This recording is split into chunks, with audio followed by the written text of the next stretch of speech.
it's great to sit here and see you talking as you are. I get emotional because I can feel like stuff, but to go through something like that it's pretty powerful. It's a strong mindset, even though in the beginning it must have been pretty tough. Yeah. How cool is that you can reach a point in our lives where we can sit here as dudes and talk about that? Because it's not very common, I don't think, you know? I think when you can come together, there's so much male bravado, who cares, no one's coming. I get it.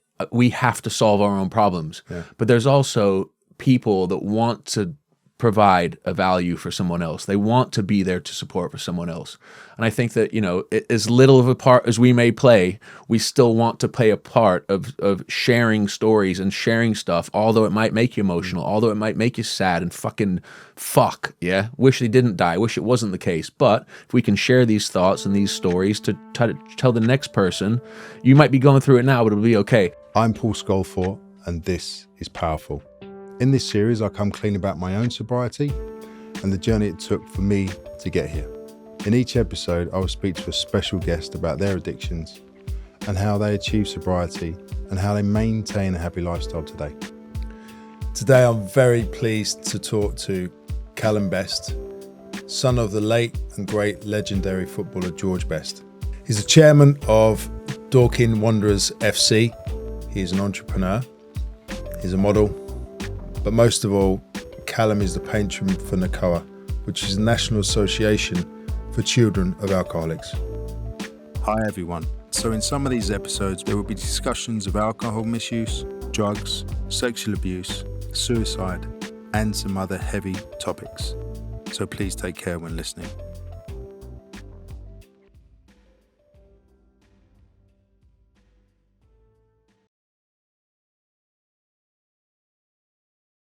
Calum, thanks for coming here onto This Is Powerful, brother. I really appreciate your time. Mate, pleasure. Absolute pleasure. Saw you recently. We reconnected, and then I started checking out your podcast, and I was like, all about it. Let's do this, you know? So I saw you recently at NACOA. We'll go into that a little bit later, but I'm not sure there's any guests that don't know who you are, but I'd love to start off where you were born and how was your upbringing? Yeah, for sure. So I was born in a place called San Jose, California, about 30 minutes to an hour from San Francisco. A little bit of a backstory. My old man, for those who may not know, was a professional footballer. That's downplaying it. To many, he was very iconic. Oh, he's a complete legend, one of the best players, yeah. Thank you, brother. And I don't ever, at this kind of, you know, many years of my life, lead with that. I might have a bit more when I was younger. Very proud of it, but, you know, when you get a bit older, it's about what we're up to as individuals, you know? Yeah. But he was playing football in a place called, for a team called San Jose Earthquakes, right? There was a stint, just a little backstory on this one. There was a stint where 1968, 69, all these incredible European footballers, Beckenbauer, Cruyff, Best, Pele, all those guys, they all went to America to try to build this league called the NSL, the National Soccer League. And they created teams like the San Diego Surf, the LA Aztecs, the San Jose Earthquakes, the Fort Lauderdale Strikers. And Elton John was the chairman of the San Jose Earthquakes. So he brought Elton John was the chairman of the LA Aztecs in Los Angeles. They used to play in the LA Coliseum. I did my research on this over the years. I was going to say, I had no idea. No, not many people would. That's amazing. It was only for like 3 or 4 years, but in the time it did really well. And I was doing some research because I wanted to relaunch this team, and I was going, and there was like a picture of Jack Nicholson in like the 70s with like a LA Aztec shirt on. I'm like, holy shit, that was quite cool back then. So I was thinking about bringing that back to life. But anyway, that happened for a few years. My mom is English. My dad was Northern Irish. They moved to the States, had me there. They split, and my mom kept me in LA, and I was born and raised in California. Did she move over there with your dad? Yeah, they went together. And then she just decided, I'm here. And yeah, they split for whatever reasons, mainly because he was a bit of a hellraiser. You know what I mean? Stroke legend again. But yeah, exactly. Just to back that up, he was also a great man. You know what I mean? The amount of times I have to do that is like counterplay that of like, yes, he was an iconic footballer, but he was also a fucking hellraiser. Yeah. So they got divorced, and I stayed in California, grew up in Malibu, like in my teens, you know, very, very great upbringing with my mom, incredible woman, you know what I mean? Grew up on the beach, couldn't complain, was a troublemaker. I mean, always quite sound and moral, but always quite troublesome in... From an early age. Oh, yeah. From smoking weed to taking acid to all that stuff as a teenager, you know what I mean? And then cut to 21, finished my school, just about, moved to Hollywood, lived in Hollywood for a few years, followed the path of modeling and commercials, wanted to be an actor. And then my old man got really ill and he was in London. So I packed up all my stuff and kind of came to London to try to build a relationship with him. So early 2000s, that kind of time. Yeah, so I would have finished high school in 1999, moved to Hollywood for 3 or 4 years. So Do you know I was there at that time? I was there from 2000 to 2003. in Hollywood, Yeah. loving it or not loving it? I was a mess. Really? Yeah. Same, dude. That was the last 3 years before I went to rehab. So, Yeah. yeah, I might. Yeah, I can picture the scene, to be fair. You know what I mean? Who's that over there on the floor? And oh, yeah, it's him. Yeah, yeah. But isn't that crazy, though, when you think about what it is now? I mean, this is a whole other story, but what it is now compared to the mess it was then. You think to yourself, I'm like, my teenage years, I was on all sorts of stuff. You know what I mean? If I even dabbled with any of that now, I'd be all over the place. Yeah, but it's culturally different. Yeah. It was. I'd love to go back to finish your story. Yeah, sorry, but yeah. To that time I'd moved from New York to Miami, and I thought Miami was the problem. Originally, New York was the problem. Too much partying. So I went to Miami, bought a place, Belle Island, over the sea, done it all up, lovely. Within day 5, I'd met someone in a restaurant who was like, you know, what you doing? I said, I bought a place, and we started talking. And he ended up saying, do you want to have a line? And I was like, yeah, sure. And that was it. Guy became like... Game over. That was it. Done. And that became... I had the place for 2 years, and it just became like a hostel for me to come down. So I moved from there to LA because I heard that everything shuts at 10:30. Yeah, yeah. Let me go somewhere where the party doesn't go till 5 in the morning, yeah? You'll find it, brother. Well, exactly. That's the We thing. find it. You find it or you make it. Yeah, without a doubt. So go on. Sorry, your dad wasn't well. Yeah, You come over. I did love LA, though. It was a fucking great place. We'll go back to it. it. You got me thinking about the parties in LA. Sorry, yeah. So my old man got ill.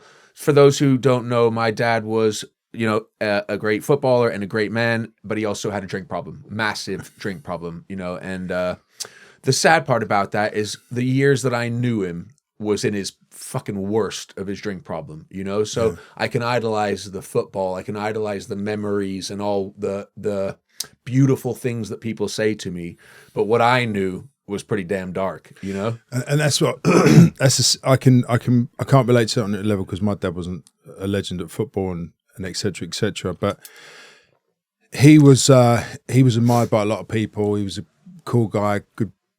He did bodybuilding. He was a fighter. He had a big East End family. Everyone knew him and stuff.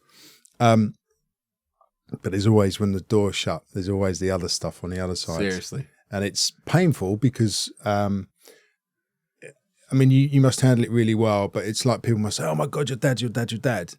But then there must be a pain from when you're younger, and it's very bittersweet. I mean, how was that for you when you was younger? It's a strange one, that it's taken a lot of time and a lot of years to find a place of like peace with it. You know what I mean? In my younger years, I'd have hated it. It would have sent me one way. You know, there's a time, this kind of conversation already in my head's all over the place because there's so much to say about this kind of stuff, especially when it comes to my old man and all the things we've been through. But in my younger years, it was like, all right, if I'm not going to match his iconic footballing, let me match the sesh. You know what I mean? Yeah. And I'll fucking go hard there. Don't you worry about that, you know? And it was quite like let's do it. So how far can we go? As you'd imagine what it was like. I'll come back to that in a second. Just a quick one. So when I came here at 21 from LA, my old man was pretty ill, right? Like, and I remember my mom telling me in Los Angeles, like, you know, if you ever want to go try to figure out who he was, because I kind of knew him. We hung out once or twice a year. I'd come over and we go to football, or he'd come to Los Angeles because he had a bar in Hermosa Beach called Bestie's Bar, which I had some great memories doing it, but it was all to do with drink. You know what I mean? Yeah. So I came over here. He was ill. So I stayed for 4 weeks, then it turned to 6 months, and then all of a sudden it was 6 years later, and I was like still trying to build this rapport. The good news is on that one is that when it all is said and done, all I will do is actually remember the good times. You know what I mean? Yeah. But the bad news is that I moved over, and then 6 years later he ended up passing away. Bless him. You know, he passed away in my arms in the Cromwell Hospital, and that was the beginning of the fucking downward for me. You know, bet, it was all hope. Let's fix this. Let's build this. And then when that came to an end, it was like, well, literally, I went fuck everyone. You know what I mean? And it turned into you know, sometimes I look back and go, why was I so pity party? Why was I so poor me? Because you learn that it's not about that, you know, but in the moment you don't know that sometimes, something's you know? so painful and so traumatic. And when you're younger and you have hope, Yeah. I understand trying to build something with my father Yeah. and there's something about a son and father. You just want them to like you, just want them to be your buddy. You just want to have that relationship and whatever. And and it's tough when it's not that way. Yeah, for sure.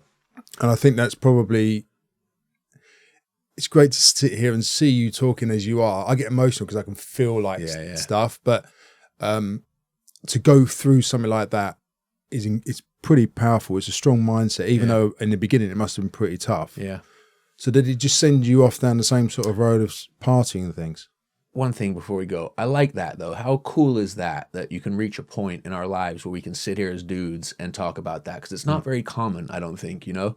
I think when you can come together, there's so much male bravado, who cares, no one's coming. I get it. We have to solve our own problems. Yeah. But there's also people that want to provide a value for someone else. They want to be there to support for someone else.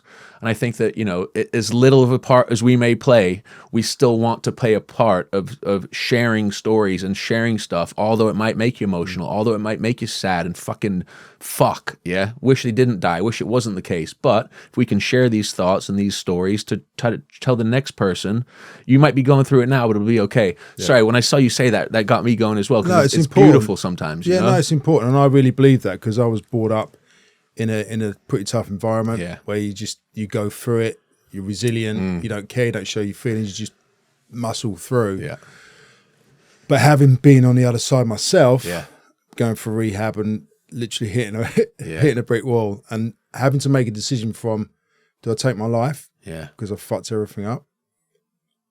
Or do I start again? Yeah. And can I be that person? And I had that moment of my life flashing before me and everything and thinking, I can't be that guy. For some reason, I'm here.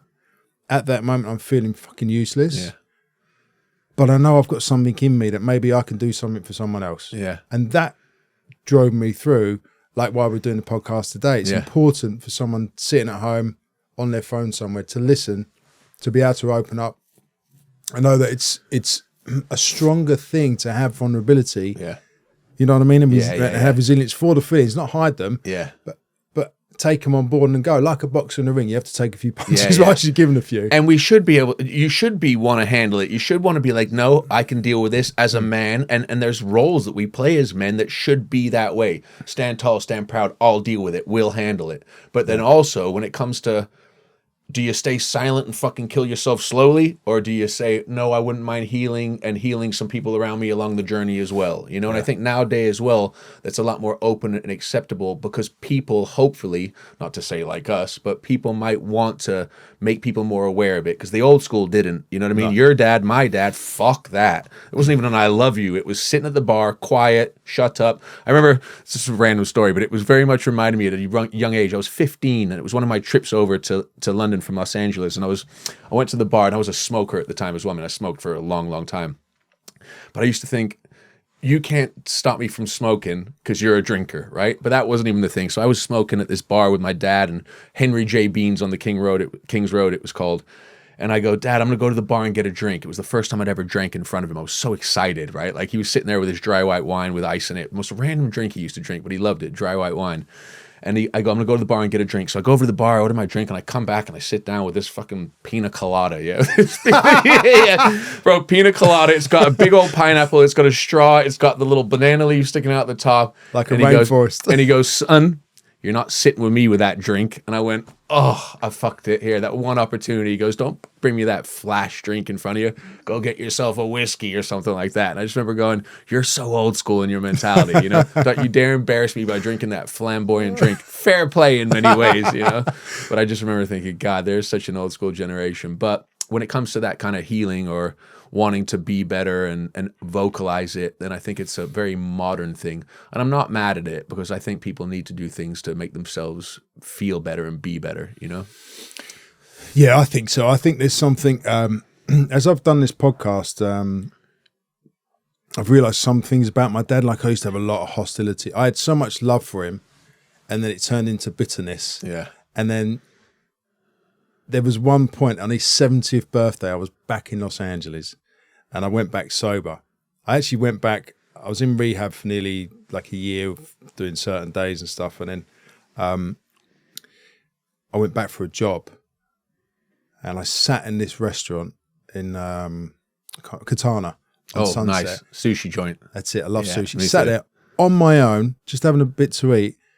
And a guy behind me, I won't mention his name, but he was a big agent, was there. That I lived in his house for 3 months, years ago. It was a whole mess. And he was there behind me. I heard his distinct voice. So I turned around, I was like, oh my God. He's like, oh my God, what are you doing here? I said, I'm just here for a couple of days. He said, do you want lunch tomorrow? I was like, yeah, I actually owe you a big apology. So we had lunch and I apologised for what a mess I was. Yeah. It was a young mess there and whatever. Yeah. And he goes, why don't you come back down and stay? So I moved back. Fair. And when I was there, it was my dad's 70th birthday. And I was like, I really want to, I know my dad, but I don't know him because they're closed books. Yeah. And I was like, you know what? He's never been here. I'm going to fly him in for his 70th birthday. And I'm going to find out who he is, right? Fair. And I had a couple of older fellas that I used to hang around with that are in the sober game. Yeah.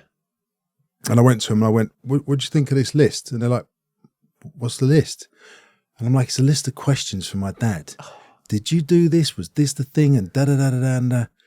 And they looked at me and they said, are you kidding me? I was like, what? I want to get to know. They went, that's like summoning someone to court to question them. Yeah. They tore the list up. Check this off. Exactly, yeah. Because it was the energy that I really wanted to know. Yeah. We'd not had them conversations. Yeah. So like, throw that away. Invite him in like one of your buddies and just treat him like a mate. And literally, that may sound very simple for some people. Yeah. But when you have a real desire to get knowledge or have a conversation, Totally. I was just like a crazy Bambi, you know what I mean? Like that. Yeah. Anyway, came over and it was really interesting. It was a real interesting thing to see him out of his environment. Yeah. Because whenever you go to his space, it's his space. Yeah. And you act as You accordingly. adapted to what? Yeah, so it was weird because he's never seen me at work. No one's ever come to see any of my places abroad. Yeah. So it's the first time he's come to see me in my space. And I picked him up from the airport, had a nice car at the time, we drove back to my house. And it was really quiet. And I'm thinking, is he all right? Is it just a long flight? Yeah. And he turned around and looked at me and said, how do you know your way around? Like, this is such a lovely Where the car. fuck are we? Yeah, literally just like, how do you know? I was like, well, I've lived here for a long time. He's like, okay. And he was just in awe because I think he realized that living in another country and doing different things, he's never seen what I do. Yeah. So I took him around. We went to Vinnie Jones' house and Nice. they made a fuss of him. Yeah, We had a really good time. And the point being is that to have the conversations with my dad was not me to ask questions. Yeah. It was just to provide the space. Yeah, totally. And it just randomly come out with stuff. So it was really... Yeah. It was good, you know, it was really healing for me. Yeah, I bet. Isn't it that weird catch-22 of like, thank you, Dad, for coming and experiencing what I get up to, but I still got some questions I want answered, yeah? But you don't dare ask, you know what I mean? Yeah. You just hope that they naturally unfold. I can totally relate to that because there's times where you want to ask the questions, but I always found if I brought up something that you didn't want to hear, you were shut the fuck out, you know? 100%. Oh, man, always. It was like you had to find the right moment. Just to try to relate a story.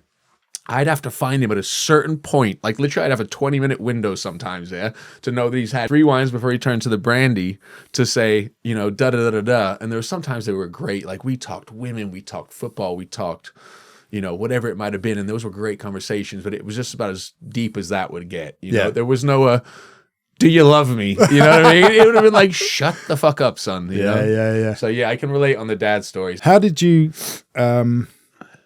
come to be a patron for NACOA? And can you tell our audience what NACOA is? Because I think it's a brilliant organization. You know what's great, Paul, after all the, you know, I had a really good time sharing some of those stories right there because there's some of it is such a colorful past. I say colorful past to make it sound a bit more, but there's some fucking darkness in there, you know, over all the years from going from, you know, troublemaker in my teens to losing my dad to going in my own downward spiral. I actually said to somebody the other day, when I lost my old man, I think that for a good 6 or 7 years, I was wasted every day. Like every day for years, I was on it. You know what I mean? Yeah. And then to get yourself out of that, I'm really proud of myself, and others should be as well, because to get out of that rut is never easy. So when I got out of that rut. Can I just ask? Yeah. What was the moment you got out of it? Because even though it's right and it's painful, Yeah. to consume something which is a painkiller just kills all the emotions and you Yeah. keep running. But what was the point? Because at one point there's a shunt where you got to make a decision, right? I'll tell you what it was. I literally was numbing pain for years. Like I was ruthless. It's so strange because I was always well-mannered and I was always morally sound, but I was like, you know, girl, sniff, drink, but for years, you know what I mean? Constantly. Just horrible self-talk, self-sabotaging, you know, the whole spectrum that comes with it, right? And at one point I was like withering. I could feel it. Like the chin was triple, the hair had all fallen out, the wanting to work or care or feel was all gone. You know what I mean? And I remember my mom and I were so close when I was young. Like she raised me. I love her. We were sound. She went through all sorts with me, but we were always cool. When I came to London and went on that downward spiral, I completely disconnected because of shame, because of guilt, because of whatever it was. Didn't speak to her for like probably 4 to 6 years maybe, right? Yeah. Then finally we somehow, I don't even remember how, but we like got back in touch because she probably made the effort. For sure she did make the effort. And also I think I was filled with a lot of guilt. She packed up all of her shit, bless her, right? This was the turning point for me. I believe it was a bit of an instinct in myself, wanting to do better, but a catalyst was my mother. She packed up all of her shit from Los Angeles, moved to London, got herself a little, I think it was quite short term at the time, a little flat in Kew, and was like, son, I'm only down the road. You're coming to see me, yeah? Wow. So I'm like, oh my God, what do I do? Like, so I went. And I remember it just like it was yesterday. I walked through the door and there was like a smell of a candle from my childhood. There was like a little puppy. There was like a candelabra and the lighting. And I was like, oh my God, this is what I haven't felt for 15 years, right? Yeah. It's something to do with home or a relative. Because I had no family here. It was just me. And it's always been just me, which I quite like. There's a bit of a lone wolf thing going on there, which I'm not mad at. But it was so lonely that I didn't think that anything else out there was still there, but it was, because it was a family member, like a mother will always be, you know, or you hope will always be. So I walk in this room and she's there and I'm like, oh my God, I'm feeling something, some sort of evoked emotion I haven't felt for years. She goes, let's go for a walk down the river, down the Thames. So we're walking and she locks arms into my arm and I was so uncomfortable. I was so uncomfortable with my mother wanting to hold my arm, right? And she's like, are you okay with that? And I was like, I don't actually fucking know, you know? I was like, I don't actually enjoy this because I feel really uncomfortable because I'm so all over the place. But anyway, we had this walk and I remember just saying in that moment, in my head, I don't know if I said it outwards or inwards, but I just said, this is it. This is the time for change. This woman has made the effort. The least I can do is make this effort. I've been selfish and lost enough for all these years. Time to make some change. Leads into, I hope that explains that bit of the story. Yeah, 100%. Yeah. Leads into, and I can go on for hours, so if at any point you just cut me off. Leads into, as soon as I said, I'm a big believer in these kind of things. As soon as I said to the universe, I am willing to make changes myself. Days later, I got a phone call saying, this is True Vision Production. We want to make a serious documentary on kids of alcoholics in the UK because it's rife and no one speaks about it. And I'm like, holy shit, like this could be an opportunity for me to learn about myself. I don't think I was that smart then, but I'm like, something in this makes sense. Yeah, it was intuitive, yeah. Wear my heart on my sleeve, whatever it is, maybe I'll understand. Maybe I just want to be on television. Who the fuck knows, you know? But there's something made sense. So I said yes to it. And then I spent the next 6 months traveling all around the country, Manchester, Devon, like Liverpool, Scotland, to all the different charities. I met the kids of the alcoholics. I met the parents that were the drug addicts or alcoholics. At one point, I went down to Bristol and I walked into this little basement with these women. There was like 3 or 4 women at a helpline desk. And there was this lovely lady named Hillary. And Hillary is the founder of NACOA. And I sat with Hillary and I literally remember it being the first time that I actually poured my heart out to anybody, right? Because she had to, you know, sometimes when people, she's the founder of NACOA for a reason. Yeah. She has that thing where you look and you go, okay, you know, I will tell you what you need to be, what I need to say. So I explained all these things to her, and that was fucking, Jesus, 16, 17 years ago. And from that moment, I met NACOA, and I went, thank you, Hillary. Thank you for what your service is. It was a 24-hour miscellaneous hotline for kids to call in if they were ever struggling at home. We obviously didn't have it back then, you know. Yeah. But what I Nice. yeah, it would have been nice. I'm impressed that the kids actually know to make that phone call. That actually blows my mind, you know. I said to her, "Listen, is there any more I can do here? Because I'd love to be part of it." So I just started as like a team member, and then it evolved and evolved and evolved. And now, brother, it's probably what I hold the dearest, what I'm the most proud of. I'm a patron to this charity, and now I've reached this level, and I'm so grateful they've given me this opportunity to be their patron, where every year for the past 4 years I go to Parliament and I speak on their behalf. You know, I stand there, bro, I stand there in front of the MPs and I think about my colorful past, and I'm like, the shit I used to do, and now here, but saying that, with you, Mr. MP, but saying that though, I'm sure there's a lot of corrupt MPs, so it doesn't make it so special, but at the same time, I stand there proud to be the patron for NACOA, speaking with many others as well, but about what we need to do and the changes we need to make to help the 2.6 million kids that are struggling with parental drinking. And NACOA get 33,000 calls a year from kids at home that are struggling. So there's a whole big tragic thing going on there for these children. And I just try to make it a mission of mine to do the best I could for this charity to help support the children. And that's how we met through NACOA. Again. Do you know what? It's so important. And it's really funny because if you said to me, like what you just said, that's the thing that means to you most. I wouldn't have understood that when I was early on. I thought, totally. I'm sure there's an angle somewhere. Yeah. But I know now from my own stuff that I do that it's the time when I feel alive, like I'm actually achieving stuff. I love being a model. I love doing TV and all of these things, and it is exciting. It's great. Yeah. It's rewarding in a different way. But to be still and actually help kids and other people. I met Hillary when we was up at the awards show. And because I've got my own charity and we're trying to make some more moves into school to talk about awareness, drug awareness and drink awareness, but also the bits in between, like self-esteem. What is self-esteem? How do you get it? How do you lose it? Yeah. What's peer pressure? That's a tough one, peer pressure, especially if you're coming from a bit of a broken background because you want to please and you can just go along for anything. Totally. So we're trying to... Well, we've done a pilot program up to date. Tell me if you don't mind about your charity. I don't know enough about it. Give me a little background. Yeah, it's a Stride Foundation UK. I started with my wife about 10 years ago, and she knows I do about 2 hours a day with blokes on the phone. Nice. And she's like, why don't you do this official? Why don't you make an official charity? And I said, I don't know. I'm still working a lot as a model, flying around. And she said, because I belong to a 12-step program. She goes, not everyone needs to go to a 12-step program. And probably not a lot of people would like to. And I was like, yeah, that's probably a good opinion about it. And when I went to treatment, I was lucky because I still had insurance. I actually went in for anxiety disorder because I couldn't even get on the train anymore or a plane. Really? I was so broken, mate. Wow. How long ago was that? That was 2004, August. Right.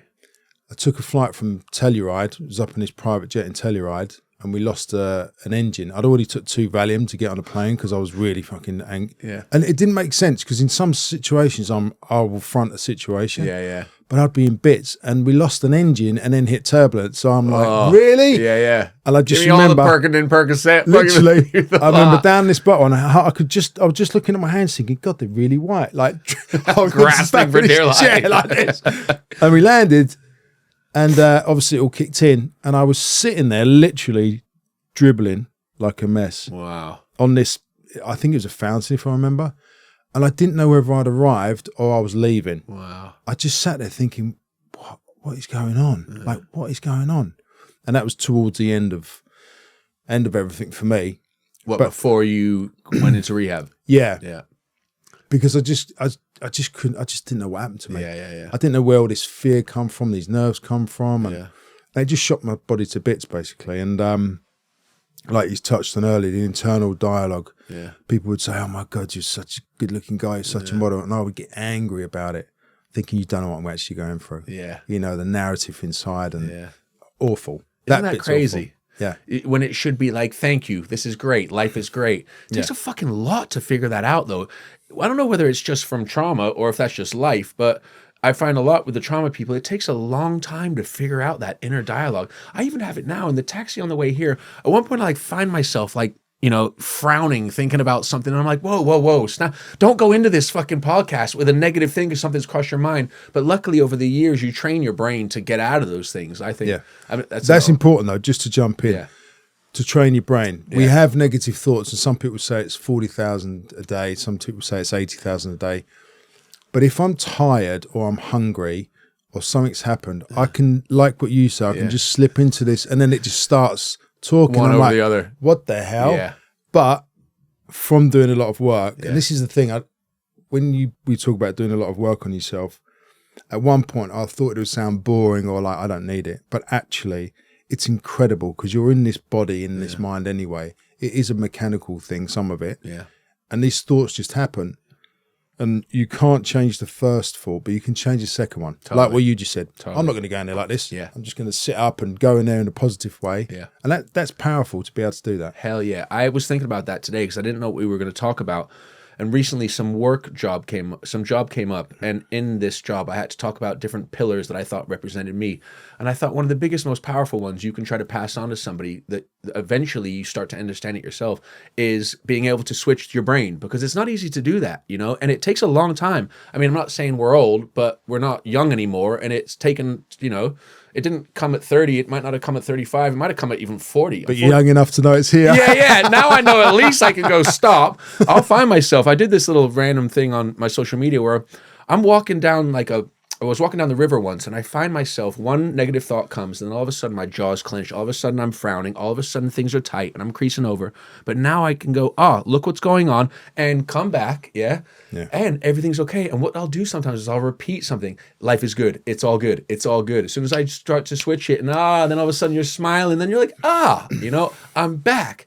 Some people might get that, some people might not. But if you can find and catch it and start to go, it doesn't need to be this way. Let's switch it to positive, happy thinking. Yeah. What can we do? Then it's like, it's doable. I really believe, like for years of drinking and using that, that I would just sit there or lay there anyway in a hangover and the mind would just go. Yeah. And I just thought that's it. But I was told that I'm not my thinking, which is really important because I thought I am. Yeah. And sure, trauma helps to make that worse. Yeah. And maybe it is just part of life. I'm sure it is because we're all human. Yeah.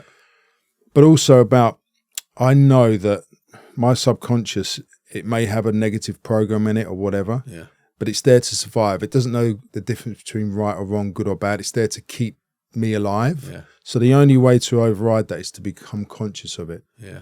And like what you said, if you can repeat powerful sentences, it may sound silly to some people, but you're overriding that program in the computer and reprogramming it very quickly to say, no, I'm doing this, which is incredible. Yeah, I agree. I was thinking about different tools as well, like knowing that your podcast was along all these different things. I was thinking about trying to come prepared, basically. But I thought to myself... Script. Yeah, exactly.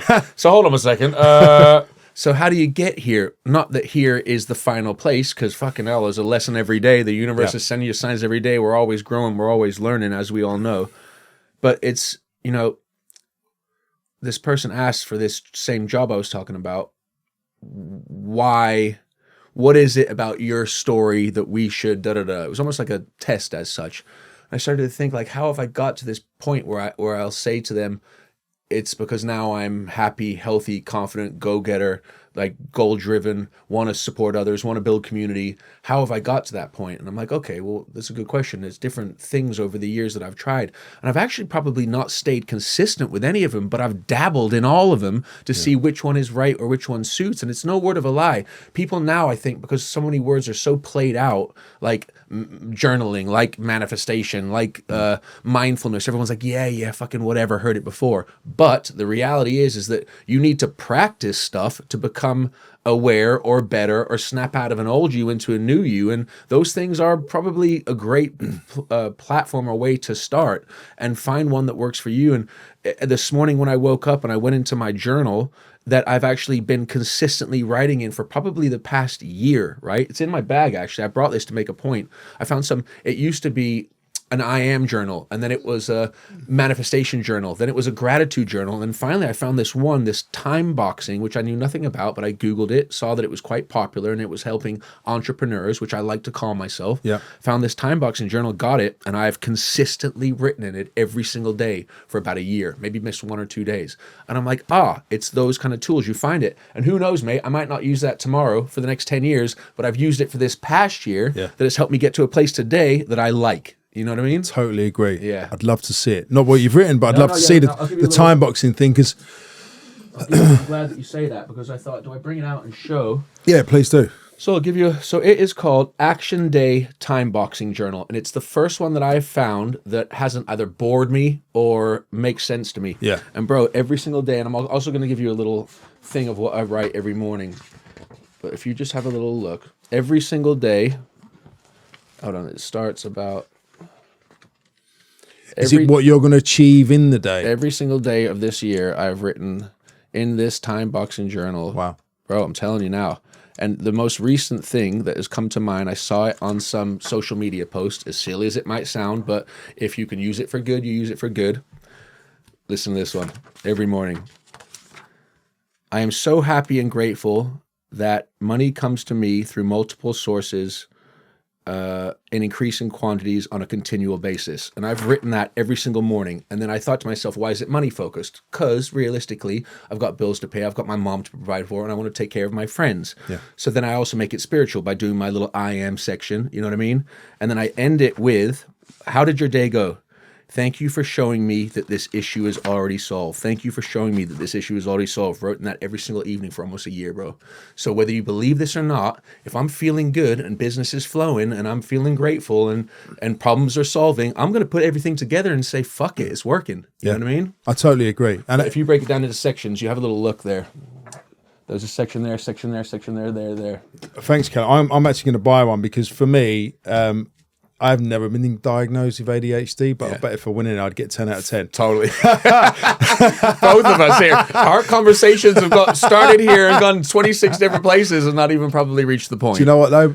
But I think that is the point. Me too. And I like it. I just think that honest, natural flowing stuff is really important, because you get a lot of subjects. So this is like to-do lists, time of your day to do it, and notes before and after. I think it's really good because it's simple but effective. Yeah, and the only thing that it lacks in here is that I like to think of myself as a spiritual man. I like to, I believe in the universe. I believe in the law of attraction. I believe in all these different things that I've learned over the years that have to do with a higher something, right? Yeah. That's the only thing that it lacks here. So I just create my own little section of that to make it all relevant. And I think that's really important.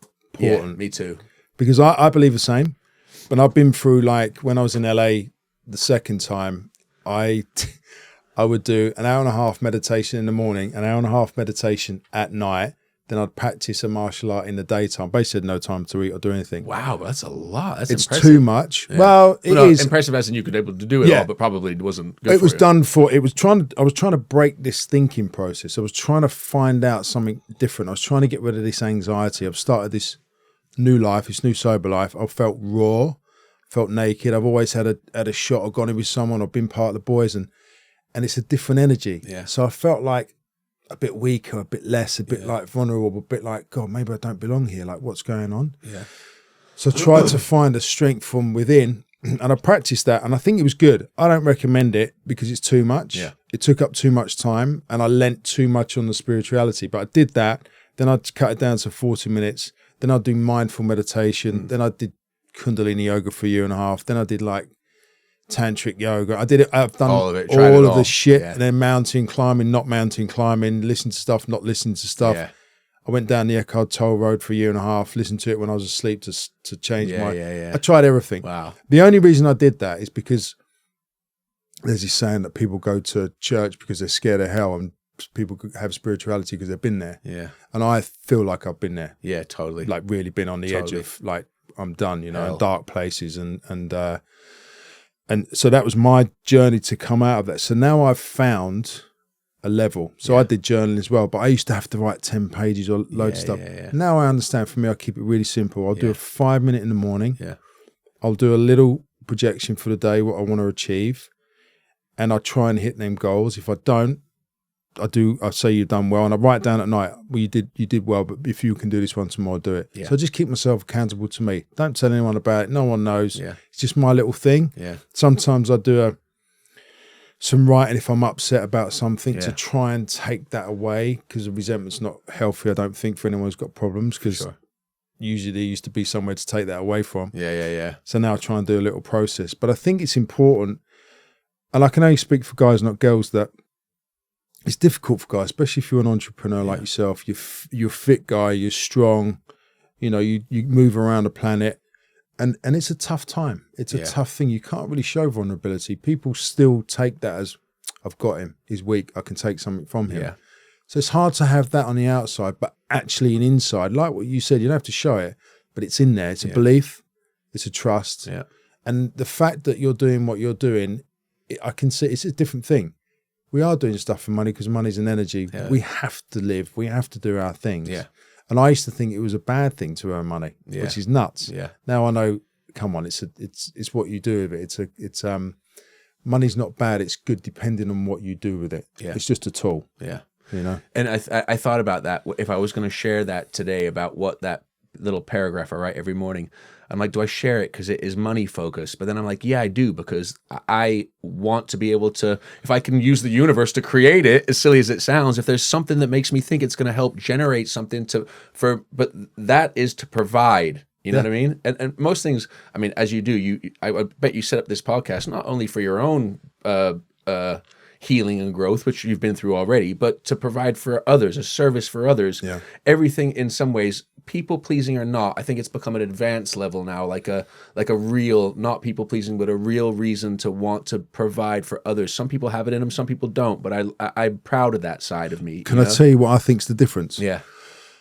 I think people pleasing, like what we're talking about, is a transferable skill. And what the difference is that now it's used as a positive for yourself and the other person, where before it was detrimental to yourself. Got it. So it's like a battery. You can have all my power and I won't have any. Yeah. Or you can say, oh, look, I've got 2 batteries. Let's work it together. You can share one bit and I can share the other. Like it. And I think that's a different thing. Yeah, me too. I totally get that. And I agree. And I think that's a great way to put it. And that's what it is. It's mixing this kind of life is at the moment, entrepreneurial, spiritual, and trying to provide a service. Yeah. You know what I mean?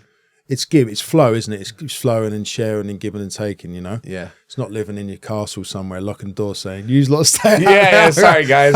Gonna get the chef to make some food. Who knows if we get there, so be it. But if there's food on the table, I like to think everybody I know is eating. And even if I don't know them, we'll do our best to try to take care of as many as we can, as long as it's not detrimental to yourself, you know?